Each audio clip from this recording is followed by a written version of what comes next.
Hello and GM everyone. For support stats last week, we had 214 new tickets, which is a 6% increase from last week's report. Full resolution median time is currently up to 1.5 hours. First reply median time is at 24 minutes. 66% of the tickets were solved in one touch. Total solved tickets is at 221, which is 14% more than last week's report. The tickets we received last week were mostly about wallet concerns on beta shapeshift.com, app.shapeshift.com, and the mobile app. And then for other support updates, we are no longer supporting Portis.io concerns.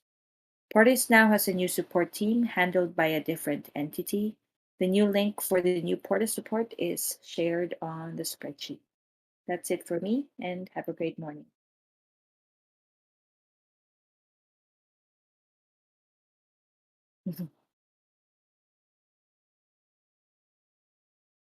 Hey, GM, can you hear me all right? Awesome. Yeah, so on the PR front, we have our second article by Josh on liquidity coming out. We're also working on upcoming opinion pieces from different Shapeshift leaders, led by Lindsay. We have a lobby article coming out, LATAM Success and International Community article. The title of that is Shapeshifting Internationally. That will be coming out, so keep your eyes out for that. We have an Osmo integration blog article, integration blog article coming.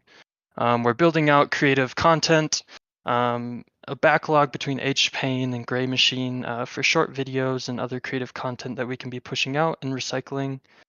We're building out boardroom calendar per Eric Voorhees' request, so that will be available soon. Been focusing on product market fit and brainstorming and focusing around that, and then just collaborating on strategies to improve engagement for the DAO as a whole, but also outside, reaching untapped markets. And then ready and pending is our XDeFi wallet integration and Pendo integration, and that's just waiting on engineering. But on marketing, we are ready to go and just kind of watching that and moving forward. Awesome. Are you going to be reading for LATAM Labs, or is the Smith here? No, he's driving. Okay. I'll just go really quickly. We're just wrapping up BitConf today. Realistically, everybody's traveling back. We have a bunch of like new partnership calls to get on, maybe explore some like interesting products or like new ideas or new communities to, you know, cross promote in with the Smith in this coming like 2 weeks. And then just supporting you guys, marketing with your product launches and stuff like that. Just doing the regular LATAM thing. They will be holding like their own personal LATAM ops sprint like they do every week. I believe it's at like 4 p.m. or 5 p.m. Eastern.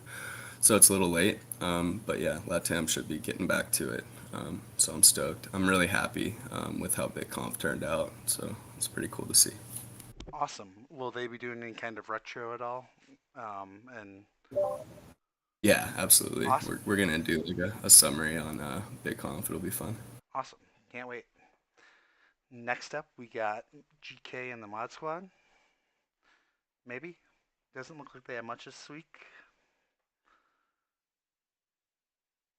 Doesn't look like he's coming up, so I'm just going to read it. 7-day users is 133. 14-day is 355. And then next up, we have products. I don't know if there's someone here for product or not. I think Diggy might still be on vacation. Oh, Fox, welcome up. I can hop up. Sorry, there's nothing written in there. I think DeFi, or not DeFi, excuse me. Decentralized J was going to. I'll touch base with him. But yeah, Diggy is out with or on vacation until Thursday. I'm just trying to think off the top of my head. Linum Labs with Yacht Stuff's progressing. Just reached out to them this morning. The Fox page is moving forwards. That's looking great. And I'm the release manager for the release today and reviewing that. Nothing else I can think of off the top of my head at this exact moment.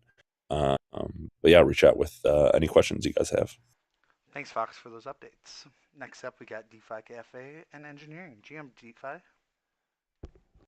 GM, multi-currency support continues this week. I split that branch up into two, so hopefully we'll get that reviewed and merged today. On the wallet side of things, XDeFi is currently being tested by Ops. They've got a beta release. Tally is also in test with some feedback from product on how we can make that more user-friendly with some messaging around how it interacts with MetaMask. It's kind of an issue with all of these EVM wallets. Kepler and Wallet Connect implementation continues. We've got PRs getting reviewed for both of those. Same thing from last week. The wallet migration is live and the demo wallet enhancements are coming to that. As I think Fox McLeod mentioned, the Fox page is moving pretty quickly. It's just a lot of view layer stuff, but it's looking great behind the flag so far.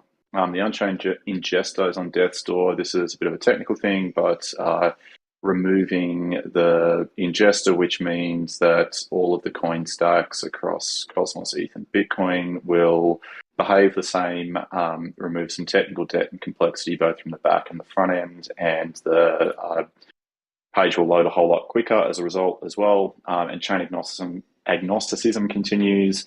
Once this work wraps up, it allows us to do extra EVM networks, and looks like AVAX or Avalanche is on the roadmap as kind of the first one that we support. So that's pretty much it from engineering. Awesome. Thank you for those updates. Next up, we have Mr. Nerdhair in security. Jim, Mr. Nerdhair. Hey, y'all. Laser focused, I guess, this week on getting Pendo stuff done. Over the weekend, I've come up with an alternative method for integrating Pendo that I think shows promise, and I'll be focusing on testing that in conjunction with engineering and product this week. Hopefully, we can get everybody some analytics so that we can move forward and find better product market fit, which I think is the buzzword of this month. We also have a potential solution to IPFS header problems. That's lower priority than the Pendo stuff, but I'll be working with Ocean this week and trying to get that sorted as well. So hope to have good news soon. Awesome. And just a reminder for everyone that the Pendo updated language proposal, I think, is in ideation currently. So if anyone has any thoughts or could go vote on that, that would be greatly appreciated. Next up, we have Tyler and Ops. GM Tyler.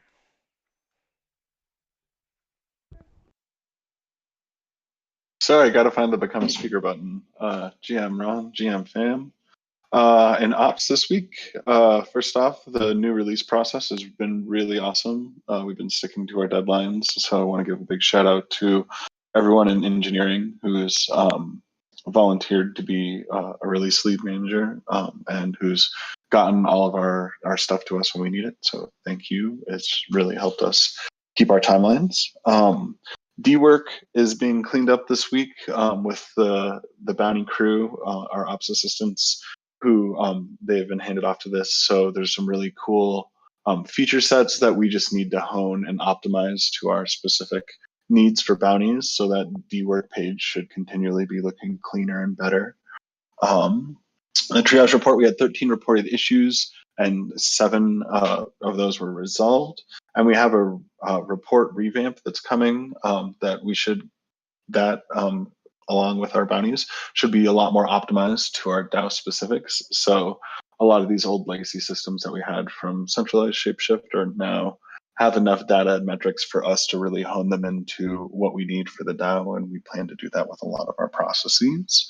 There's an Allfox that is this Wednesday, so to all of the leaders and stakeholders, this is your reminder that we should have those slides ready to go, and reminder to everyone else that we will have an Allfox on Wednesday. Please join us.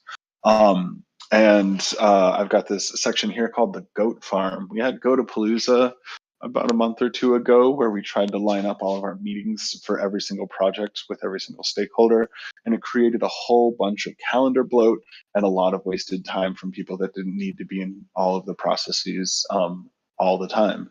So in response, we are now changing to a much more agile structure to our goats, and the desire here would be that all projects are first contained inside a thread, and all coordination would happen into a thread, and any sort of call for collaboration could be requested inside that thread. but it would help us lean into a much more async coordination with this. So there will still be some templates of go-no-goes for specific projects, depending on how big they are. But circumstantially, we will now try and maintain async communication and collaboration in threads until such meetings are desired from the collaborators inside them. And then last, in terms of bounties, we had 16, or just in terms of kind of PRs in general, we had 69 PRs and 4 repos, 4 new contributors, only 1 bounty created last week, and 1 closed successfully. And that's it from ops. Thanks for those updates. Just want to say huge plus one to that async thing. It's a huge productivity increase to be able to do that. Less meetings on the calendar. We get the same outcome. So yeah, if anyone in engineering, if you're testing stuff, please just create threads and get the right stakeholders, including ops and marketing and product and stuff involved there, rather than booking goats. Big thanks to Tyler for that. And ops assistants will still be able to be key coordinators and leaders of any of these projects, and we can delegate out an individual ops assistant for a specific project. So any engineer out there, don't feel that you need to be in charge of getting things on the calendar and things like that. Ops is here to help you with those specifically. So tag a WOps whenever you have a new thread, or just hit us up in a voice channel while we're testing with you, and we can get the coordination started. Thanks. Awesome. Next up, we got Kent in Tokenomics. GM Kent, how are you doing? Good, Ron. How was your weekend? Great. Outstanding. Well, hey, we got a cool week lined up, an exciting week in tokenomics land. So first and foremost, there is a new draft proposal live in the forum that's been posted by Josh. We've been collaborating on getting a mechanism for Fox incentives built out. And these Fox incentives are a way to incentivize people to take Fox in lieu of USDC as a way to secure more runway and reduce our USDC spend. So currently we're looking at using Hedgie for this. They're using Hedgie NFTs as a time lock could be a great fit. The mechanics of that still have to be defined, but the purpose of this draft is more so just to lay out, well, number one, get the governance process started, but also lay out like the different options that we're considering. These options are based on direct feedback from a survey we posted last week. We got like 42 responses on that in terms of what people are looking for. It's cool because a lot of people are interested in taking these incentives. It's a good indication, I think, of really ultimately like long-term belief in the DAO. It's fun to see. So definitely give that a look. We'll talk more about that tomorrow. In terms of the stablecoin front, we're generating more stables via our Olympus USDC bond. That's picked back up again. We're not quite back at our 100K a day average, but certainly a notable uptick over the past 5 days or so, which is great to see, adding more stables to our treasury. Also, this is super exciting, but we're going to be talking about a new sort of financial primitive that's been kind of discussed a little bit just amongst some of the tokenomics contributors. We'll be hearing from John about this tomorrow and really deep diving into some of this new concept. It's not entirely unfamiliar to anybody that's been following what we've been doing, but it's an interesting take on something.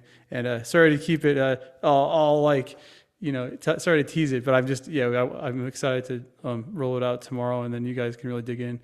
And then finally, it'll be time to start deliberating on the next round of liquidity mining rewards, since the current phase will be ending, I believe, at the end of June. So lots going on, and looking forward to a fun week. Thanks. Strong cliffhanger for those who want to follow up tomorrow at 4 p.m. MST. That's right. Don't miss it. And then finally, we got Fox Foundation, Ocean, and Willie Fox. GM Ocean and Willie Fox. GM PTT. Welcome back, Willie. Thanks, Ocean. GM PTT, GM everybody. It's great to be back. Awesome. So just a few updates from the foundation this week. We have a 3-year budget that's been finalized, and we're very, very close to finalizing the financing that we needed to secure that. So that's good news. And we're also working with the remnants of ShapeShift AG on the handoff of some of the secrets that are needed to access a lot of the accounts. Most importantly, I think, is probably is it Autopilot, Willie, the name of the email campaign? Yeah. Yeah, so Autopilot, which would unblock us doing the email campaigns for the wallet migration. So hopefully that happens this week and we can get that kicked off. And then also just following up on Mr. Nerdhair's update, I believe we should probably push the IPFS meeting that's supposed to happen today. I talked with Fleek end of last week, and they're actually able to accommodate us in setting some of these headers in a manual fashion, specifically for our account, which would maybe give us the best of both worlds. So there's a little bit of research that needs to go into that, but that would really change the conversation that I think was slated to happen today. So, Mr. Nerdhair, if you don't object, I think we should maybe just cancel the meeting today. And once we know if we can use a static set of headers, then I think that's determined. Just want to say that's awesome, Yeah, Ocean. sounds good. Really good idea to reach out to Fleek, and awesome to hear that they're willing to accommodate us. Yeah, they were very responsive. Definitely want our business, which I think is a great signal. And we can have our IPFS cake and our security cake and eat both. So that would be pretty cool. Yeah, Willie, anything I missed? No, that sounds right. Looking forward to the account handoff this week. Also, yeah, thanks for getting the discussion going around product market fit. I followed that even though I was out last week, and look forward to getting involved in the discussion. Hoping we can maybe chat about that a bit this afternoon at the EMPM sync. But yeah, I think it's a good discussion, and I've definitely got some thoughts. So planning to share my thoughts on that this week, and looking forward to having a great conversation around that with work streams in the community. Awesome. Thanks again for bringing that up, Ocean. I will say too, there were a few wallets announced at permissionless. Coinbase coming out with a multi-party computation wallet, Ledger coming out with their institutional focused wallet, and Robinhood even announcing a Web3 non-custodial wallet. So good time to have this conversation around ShapeShift native wallet and its future. And Ocean, I hope you're feeling better this week. I know I am. I think it's like 2 weeks, man. I feel like I'm finally maybe normal today. As normal as I get, I guess. Yeah, my voice is still kind of fried after COVID. So, thanks for Tyler again for catching this last week for me, and hopefully everyone is getting healthy here just in time for summer. Definitely. In PTT, I actually also owe you and the community a set of the board meeting minutes and the deck. I need to redact a couple things from that, and then we'll publish those. And I promise to do that this week. It slipped last week, so I will get that out the door. Awesome. Thanks so much. That's really awesome that the foundation's willing to do that. So, absolutely. Anything else that anyone has in the audience? Now's your time to raise your hand or to type in chat. Otherwise, we'll give everyone a few minutes back and make it a great GM.